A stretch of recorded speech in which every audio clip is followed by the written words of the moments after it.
अयोध्या में श्री कनक बिहारी जी हैं, जैसे हमारे वृंदावन में वृंदावन बिहारी जी, ऐसे अयोध्या में श्री कनक बिहारी लाल। तो कनक बिहारी जी जो थे, उनकी बड़ी मधुर मधुर कथाएं हैं। एक संत थे, वो वशिष्ठ कुल गोत्रीय थे, तो वो राम जी को अपना शिष्य मानते थे। एक वैष्णव रहते थे अयोध्या जी में, उनके कोई भाई बहन नहीं थे। बचपन में उन्होंने पूछा, सबके भाई होते, मेरे कोई भाई बहन नहीं है। तो उनके माता जी ने ऐसे सहज भाव से कहते, बोले राघव जी तुम्हारे भैया हैं और छोटे भैया हैं तुम्हारे। तो तब से ही राम जी को अपने छोटे भाई मानने लगे। रोज जाते इसी भाव से ही मिलने जाते कि मैं बड़ा भाई हूं, ये मेरे छोटे भाई हैं।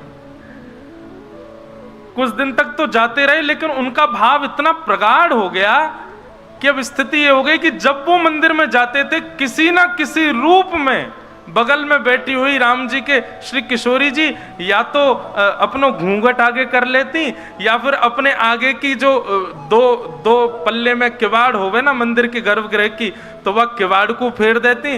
कैसे भी ना कैसे करके, जैसे बहू है ना, छोटी है, हमारे जेठ जी हैं, जेठ के सामने थोड़ा ना एक मुख ढकना चाहिए, तो सियाजू उस संबंध का निर्वहन करके उनको बताती हैं।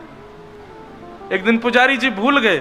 अब तो थोड़े और आगे जब लीला बढ़ी, थोड़े बड़े हो गए, तो सबको पता चल गया कि भैया ये बड़े भैया के रूप में आते हैं और सियाजू इनके सामने संकोच करती हैं। तो अपने आप ही पुजारी जी आधा गेट बंद कर देते थे, सिया जी छुप गए। तो वो दूर से ही कोने से खड़े होते, राम जी को आशीर्वाद दे, तो भैया ठीक रहो, सब आनंद रहो, तुम्हारा सब मंगल हो, कह के चले जाते। एक दिन पुजारी जी भूल गए, तो सीता जी ने स्वयं ही किवाड़ बंद कर दी, वो हमारे जेठ जी आए हैं। अच्छा, एक बात और बताएं, मानव संबंध निभाना नहीं जानता, हमारे ठाकुर जी संबंध निभाना जानते। आप बनाओ तो सही, निभावे की जिम्मेवारी उन पर ही छोड़ दी हो, वो निभावेंगे। आप बस संबंध बना लो, और संबंध बना करके बस ये प्रस्तुत कर देना प्रमाणित रूप से कि हाँ ठाकुर जी ये संबंध हमारा है आपसे, और वो प्रतीक्षा करना प्रमाणित ठाकुर जी करेंगे उसको। और ये बात बिल्कुल सत्य है, ठाकुर जी प्रमाणित करते हैं। अनेक लीलाएं हैं, अनेक कथाएं हैं। कहीं गुरु रूप में, दक्षिण भारत में हमारे गुरु परंपरा में, श्री रामानुज गुरु परंपरा में हमारे रामानुजाचार्य जी के ठाकुर जी से 4 संबंध हैं, पिता, पुत्र, गुरु और शिष्य। ठाकुर जी उनको अपना पिता भी मानते हैं, रामानुजाचार्य जी को। ठाकुर जी उनको अपना गुरु भी मानते हैं, ठाकुर जी उनको अपना पिता भी मानते हैं, ठाकुर जी अपना पुत्र भी मानते हैं। चारों संबंधों में विद्यमान। तो दक्षिण में एक ठाकुर जी का स्थान था संपत कुमार भगवान, अभी भी है संपत कुमार भगवान। तो संपत कुमार भगवान जो थे, कोई मुगल शासन के समय पर कोई मुगल गया, और मुगल जाकर के जैसे ही मंदिरों में जाते थे तोड़ फोड़ मचाने के लिए, तो मुगल जैसे ही वहां गया, संपत कुमार भगवान को मुगल की छोटी सी कन्या ने जैसे ही देखा, उसको लगा ये बहुत बढ़िया गुड्डा है, मेरे लिए ले चलो। राजा तो, मुगल तो अपने समय में कुछ भी करते थे, और बेटी की प्रसन्नता के लिए संपत कुमार भगवान को मंदिर से निकाल करके वो दिल्ली ले आए, और बेटी अपने पास रखती, ये मेरा गुड्डा है, उसी को नहलाती खिलाती पिलाती, उसी के संग रहती। वो तो साक्षात ठाकुर जी हैं। एक दिन रात्रि में रामानुजाचार्य जी शयन कर रहे थे, संपत कुमार भगवान स्वप्न में प्रकट हो गए। प्रकट होकर बोले, तुम आराम फरमा रहे हो, आनंद कर रहे हो, और यहाँ पे हमको ये मुगल लोग ले आए हैं गुड्डा समझ करके, इनकी बेटी हमारे संग में ऐसे खेलती है जैसे गुड्डा गुड़िया का खेल। ठाकुर जी, रामानुजाचार्य जी बोले, भगवान आज्ञा करो, क्या करें? बोले, आज्ञा क्या करें, जल्दी आओ, हमको लेके जाओ यहां से। तो रामानुजाचार्य जी अपने हजारों शिष्यों के साथ दिल्ली आए, और दिल्ली में उस बादशाह के दरबार में जाकर के स्वामी श्री रामानुजाचार्य जी ने निवेदन किया, हमारे ठाकुर जी को तुम्हारी बेटी गुड्डा मान करके अपने संग ले आई है। हमारे ठाकुर जी हैं, वो कोई गुड्डा गुड़िया नहीं है, उनको हमको वापस कर दो। और जो मुगल राजा था वो कहने लगा, बोले कि मैं कैसे मानूं वो तुम्हारे ठाकुर जी हैं। और भाई तुम लोगों के यहाँ तो ऐसा भाव है ना कि ठाकुर जी किसी से ज्यादा रीझ जाएं तो उसके पास चले भी जाते हैं, खा भी लेते हैं, पी भी लेते हैं, आनंद करते हैं। यदि तुम्हारे ठाकुर जी हैं तो तुम यहीं खड़े खड़े बुला दो, वो अपने आप कमरे से निकल के आ जाएं। यदि वो आ जाएंगे तो तुम ले जाना, और यदि वो नहीं आए तो चुपचाप यहाँ से चले जाना। ठाकुर जी को वो जो भी हैं वो यहीं रहेंगे, मेरी बेटी खेलती है उनके साथ। रामानुजाचार्य जी वहीं बैठ गए, नेत्र बंद करके ध्यान किया संपत कुमार भगवान का, और कहा हम हजारों किलोमीटर पैदल चल करके दिल्ली तक आ गए हैं, अब आप कृपा करो, आप कक्ष से निकल करके बाहर आ जाओ, अपनी प्रभुता प्रस्थापित करो, चलो हमारे साथ। नेत्र बंद करके प्रार्थना की तो ठाकुर जी उनके चित्त में आकर के कहने लगे, बोले ये कलयुग है, और कलयुग में मैं अर्चक के अधीन होता हूं। अर्चक चाहेगा तो सोऊंगा, अर्चक चाहेगा तो उठूंगा, अर्चक खिलाएगा तो खाऊंगा, अर्चक नहलाएगा तो नहाऊंगा। मैं अपने योग बल से कुछ नहीं करता हूं, मैं अर्चक के अधीन होता हूं। आप ही कक्ष में आइए, मुझको लेकर के जाइए। और जब ठाकुर जी इतना प्रवचन सुनाने लगे तो रामानुजाचार्य जी को गुस्सा आ गया ठाकुर जी पे। बोले हम इतने 1000 किलोमीटर पैदल चल के आ गए, वैसे आपको कुछ भी करना हो तो उसमें कोई विधान नहीं आपका है, बलि के यहाँ जाके 2 पग से 3 लोग नाप लेते हैं, खुद के मन में आ जाए तो कुछ भी करोगे, लेकिन हम कह रहे हैं तो अब आप यहाँ पे आकर के, मैं तो अर्चक के अधीन हूं, वो चाहेगा तो ही चलूंगा, वही चाहेगा तो ही करूंगा, बैठे रहो यहीं पे, हम जा रहे हैं वापस यहाँ से। ठाकुर जी पर जब थोड़ा क्रोध किया तो ठाकुर जी को ऐसा भाव आया कि ये मेरे पिता हैं और मैं इनका पुत्र हूं, और उसी भाव से देखते ही देखते बादशाह के सामने अपने आप संपत कुमार भगवान की प्रतिमा चल करके आई मूर्ति, और कमरा से बाहर आकर के श्री रामानुजाचार्य जी की गोद में आकर के विराजमान हो गया। रामानुजाचार्य जी ठाकुर जी को हृदय से लगाए, बादशाह भी नतमस्तक हो गया, और रामानुजाचार्य जी ठाकुर जी को लेकर के आए, पुनः मंदिर में स्थापित किया, उनका प्राण प्रतिष्ठा हुई। प्राण प्रतिष्ठा महोत्सव के बाद देखा तो वो राजा बादशाह जो था वो अपनी सेना और अपनी पुत्री के साथ द्वार पर खड़ा था। रामानुजाचार्य जी बोले आप क्यों आए हैं?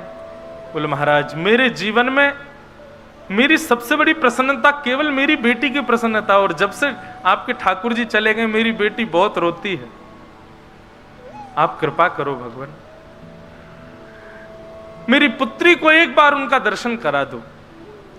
रामानुजाचार्य जी उस बालिका को दूर मंदिर के दूर से ही, जैसे ही गर्भगृह में बैठे संपत कुमार भगवान को दिखाया, ठाकुर जी के मुख पर मुकुट देख करके, शंख चक्र गदा पद्म चतुर्भुज रूप में ठाकुर जी का दर्शन करके, उस बादशाह की जो पुत्री थी उसने वहीं प्राण त्याग दिए ठाकुर जी को देखते देखते। रामानुजाचार्य जी के चित्त में भाव आया, बोले कि ये ठाकुर जी को नहीं, ठाकुर जी इसको स्वीकार कर चुके हैं।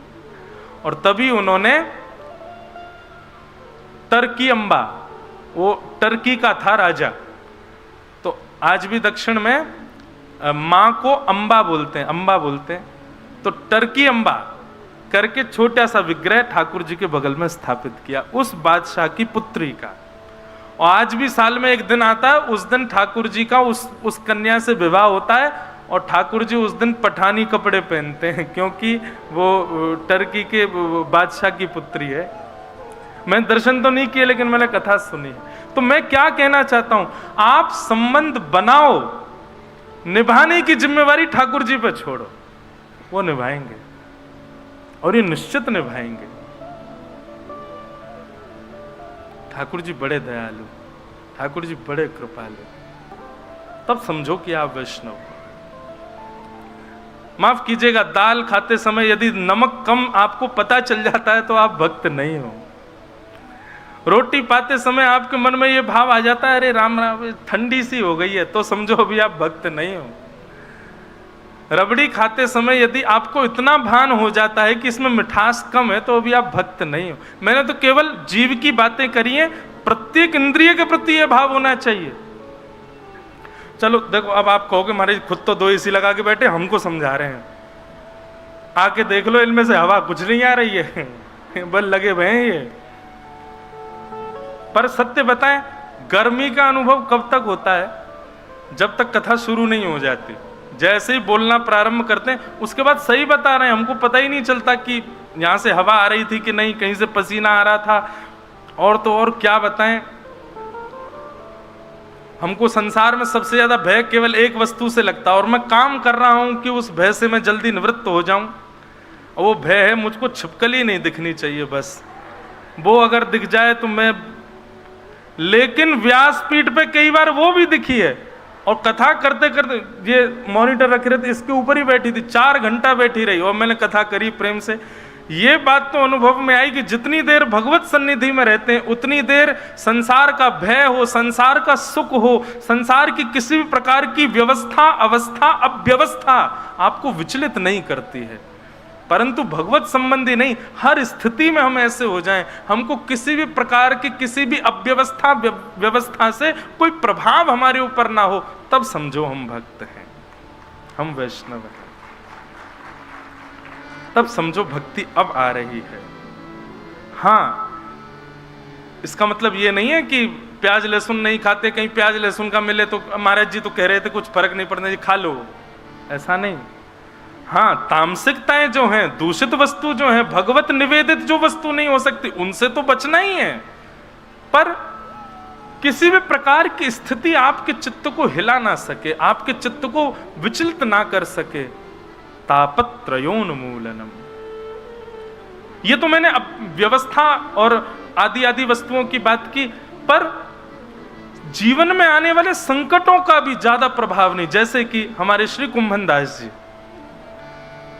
अष्ट सखा श्री कुंभन दास जी, मेरे को बहुत प्रिय लगते हैं श्री कुंभन दास। कुंभन दास जी के जीवन चरित्र में वर्णन आता है कि कुंभन दास जी तिलक जब करते थे ना, उनके पास आरसी नहीं थी, शीशा नहीं था। एक कठौते में जल भरते और जल में छाया देखते अपने मुख की, तब तिलक लगाते थे, तब स्वरूप करते थे। कुंभन दास जी इतने दुर्बल थे कि उनके पास बैठने के लिए अच्छा वाला आसन नहीं था। गायों को खिलाने वाली घास फूस आदि जब सूख जाती, उसी से ही सुंदर कुशा का एक आसन बनाते, उस पर बैठते थे। कुंभन दास जी की स्थिति ऐसी थी कि राजभोग तो मंदिर में पाते थे, पर साईं के प्रसाद की कोई ठिकाना नहीं होता था कि घर पे बन पाएगा क्या। ऐसी स्थिति में श्री कुंभन दास जी थे, लेकिन कभी भी अपने चित्त से ठाकुर जी से शिकायत करियो कभी नहीं, निरंतर भजते थे ठाकुर जी को। वर्णन आता है कि श्री कुंभन दास जी के आज भी खेत है गोवर्धन के पास में। तो श्री कुंभन दास जी जब अपने खेत में खेती करते थे, तो कुंभन दास जी तो आगे हल लेकर के चलते थे और पीछे पीछे हमारे श्री गिरधर गोपाल जी हाथ में बीज लेकर के बोते हुए चलते, उछालते हुए चलते कुंभन दास जी के साथ में। वो खेत आज भी हैं गोवर्धन में, जहां ठाकुर जी अपने हाथ से बुवाई करवाते थे। और ये कोई 5000 वर्ष द्वापर पहले की बात नहीं है, इसी कलिकाल में, आज से 450-500 वर्ष पहले, जब श्रीनाथ जी गोवर्धन में विराजते थे, तब की घटना है। कुंभन दास जी हल जोतते थे और ठाकुर जी पीछे पीछे बीज लेकर के उनके साथ में खेती करवाते थे कुंभन दास जी के संग। अब सामान्य मानवीय दृष्टि से देखो तो कुंभन दास जी के पास में भोजन को अन्न नहीं है, कुंभन दास जी के पास बैठने को आसन नहीं है, कुंभन दास जी के पास देखने को शीशा तक नहीं है।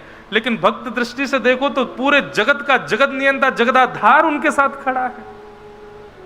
कई लोग इस बात की भूल कर बैठते हैं, बहुत धनवान व्यक्ति को देख करके कहते हैं इस पे भगवान की बड़ी कृपा है। गलत कहते हो आप, नहीं है कृपा। ठाकुर जी की कृपा धन के रूप में कभी नहीं होती है। ठाकुर जी की कृपा बाह्य दिखने वाली व्यवस्थाओं से कभी नहीं होती है। ठाकुर जी की कृपा आपके स्वभाव से होती है। आपका स्वभाव यदि सुंदर है तब समझो हाँ ठाकुर जी ने कृपा कर रखी है इस पर। इसका स्वभाव देखो, व्यवहार देखो, इसकी बुद्धि की सरलता देखो, सहजता देखो, निर्मलता देखो, तब समझो ठाकुर जी की कृपा है। लोग धनवान हो गए, लोग ऐश्वर्यवान हो गए, लोग सब प्रकार सर्वगुण संपन्न हो गए और कहते हैं ये ठाकुर जी की कृपा। ये ठाकुर जी की कृपा नहीं है। कुंभन दास जी खेती करते, ठाकुर जी पीछे लिए लिए उनके साथ खेती करवाते। इतने में ही साय के 4 साढ़े 4 बज गए और ठाकुर जी के उत्थापन दर्शन का घंटा बजने लगा मंदिर में। ठाकुर जी वहीं खड़े हैं कुम्भन दास जी के साथ, ठाकुर जी वहीं खड़े, संध्या का दर्शन का घंटा बजने लगा मंदिर में, और कुम्भन दास जी हल आदि छोड़ करके दौड़े और कुआं से जल्दी जल निकाला, अपने पांव धोने लगे, हाथ पोंछने लगे, मुख पर जल डालने लगे। ठाकुर जी बोले, ए कुम्भना क्या कर रहा है? ए सुनना रे, मंदिर को घंटा बज गो, दर्शन करवे जाऊंगो। ए बाबड़े, मैं तो तेरे संग खड़ा हूं, मैं तेरे पीछे ही खड़ा हूं, मंदिर काय को भाग रहा हूं? फिर देख कैसो बाबड़ो, मैं संग ही बैठा हूं, संग ही खा रहा हूं, संग ही सब लीला कर रहा हूं, फिर वो मंदिर भाग रहा है। कुम्भन दास जी बोले, ठाकुर जी ये मेरे ऊपर कृपा है कि आज आप मेरे साथ खड़े हैं, मेरे साथ खाते हैं, मेरे साथ लीलाएं करते हैं, परंतु इस स्थिति में मुझे पहुंचाया तो मंदिर नहीं है ना, उस मंदिर का त्याग मैं नहीं कर सकता। जिस स्थिति, जिस मंदिर ने आपको इस योग्य मुझे बनाया, पहले आप नहीं आते थे तब आप मुझे वहीं मिलते थे, पहले जब आप मेरे साथ नहीं रहते थे तब मैं आपको वहीं देखता था, और आज आप मुझे मिल गए तो मैं उस स्थान का त्याग क्यों कर दूं? और दूसरी बात, यहां आप मेरे प्रेम के बल से आते हैं प्रभु, आज आ रहे हैं कल आएंगे इसकी कोई गारंटी नहीं है, पर मंदिर में तो आप आचार्य के आचार्यत्व से प्रतिष्ठित होकर के बैठे हैं, वहां से आप कहीं नहीं जाओगे, इसलिए मंदिर का त्याग मैं कभी नहीं कर सकता। ठाकुर जी संग खड़े तब भी कुम्भन दास जी मंदिर भागते कि मैं मंदिर में दर्शन करूंगा। वही श्याम सुंदर जो अभी अभी हल चलवा करके आए हैं, उन्हीं के सामने जाते, किसी में प्रचार नहीं करते कि देखो मेरे संग अभी हल जुतवा के आयो, मेरे संग अभी खेत जुतवा के आयो, ऐसा नहीं कहते, जाते ही सीधे उसी भाव से दर्शन करते जैसे मानो 4-5 दिन बाद या 4-5 महीने बाद किसी वैष्णव को दर्शन हुआ हो। दोनों भुजाएं उठा लेते, नेत्रों से आंसू गिरने लग जाते, एक खंभ की टेक लेकर के वहीं खड़े खड़े पद सुनाते ठाकुर जी को गा के। कुंभन दास दरस कर, कुंभन दास प्रभु के मिलवे की, सुंदर बात सबसों कही। 5 मिनट पहले ही जो क्रीड़ा करके आए हैं ठाकुर जी, उन्हीं ठाकुर जी का वही श्रृंगार है, वही स्वरूप है, वैसे ही सब कुछ है।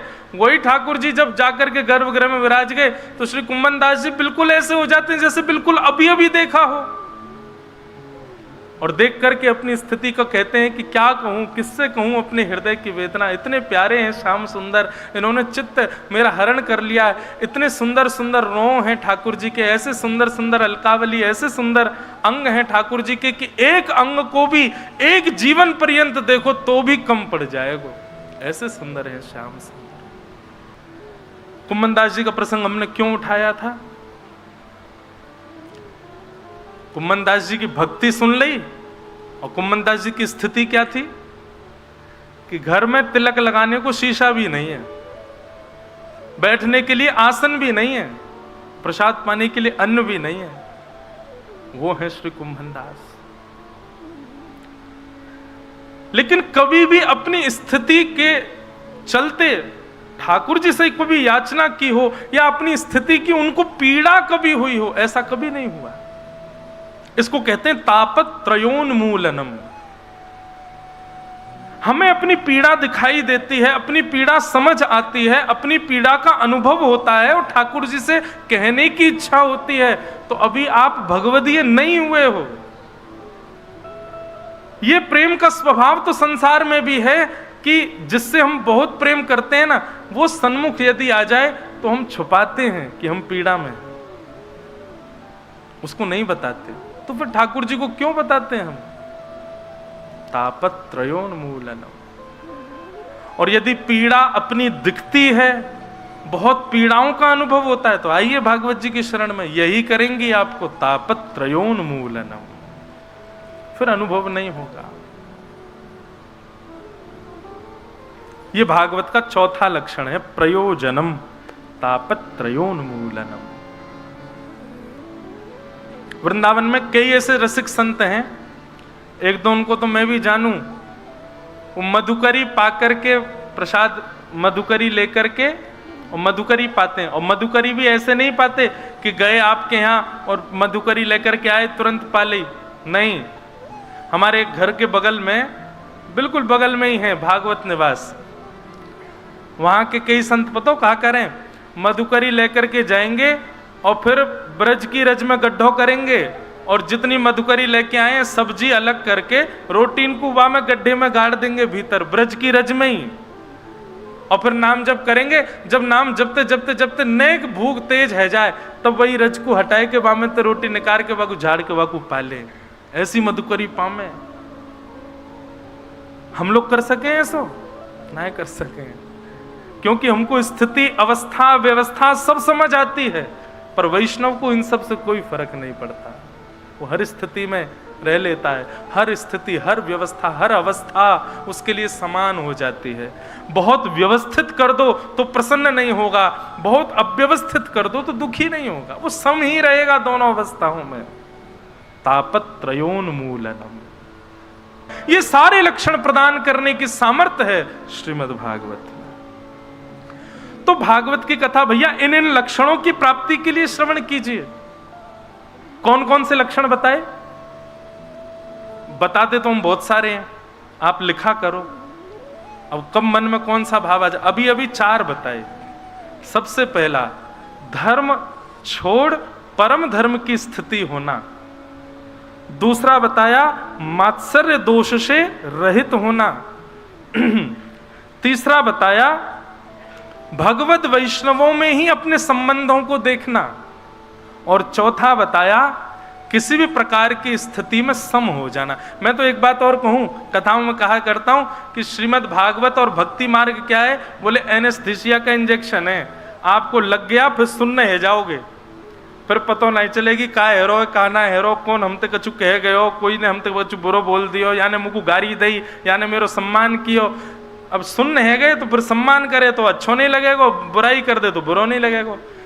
एक प्रकार से यही समझ लीजिए कि भक्ति मार्ग सुन्न करने का इंजेक्शन है। सुन्न ना भय हो तो समझो अभी आपको बढ़िया से सही नस में इंजेक्शन लगो नहीं है, अभी तक आपने कथा सुनी नहीं है, यही समझ लो।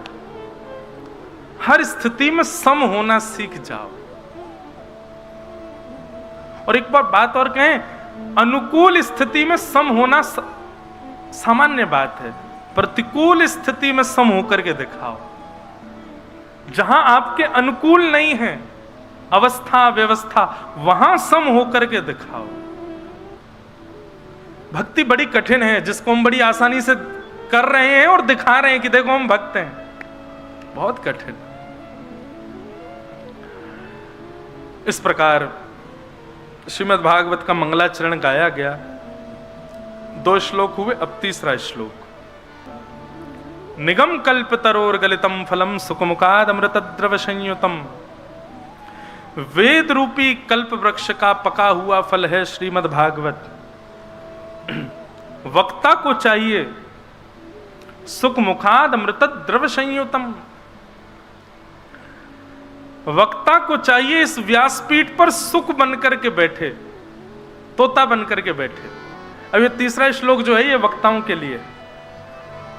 वक्ता को चाहिए कि जब व्यासपीठ पर बैठे तो अपने अंदर ये भावना लाए, जैसी भावना एक सुख की होती है, जैसी भावना एक तोते की होती है।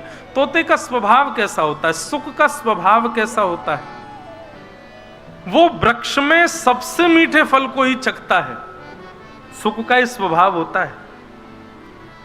सुख ने जिस फल पर मुख लगा दिया, निश्चित है 110% है कि वो फल मीठा ही होगा। आजकल तो नहीं मिलते, हमें तो अभी तक बहुत दिनों से ऐसा मिला ही नहीं कोई फल। हाँ, सांसारी फल नहीं मिला, भागवत फल तो मिला है जो सुखदेव जी का उच्छिष्ट है, पर सांसारी फल जैसे आम हो, अमरूद हो, सेब हो, ऐसा कोई फल अभी बहुत दिनों से नहीं मिला जिसमें सुखदेव जी का मुख लगा हो। पहले होते थे, हमारे नाना जी दादा दादी सब लोग लाते थे, बोले यार खा ले लाला जे मीठो होएगो। मैंने काय को जामे तोता ने मुख लगाए रखो, वह खाए देखो तो मीठो ही होतो। आप लोगों ने भी खाए होंगे बचपन में, अब तो नहीं मिलते।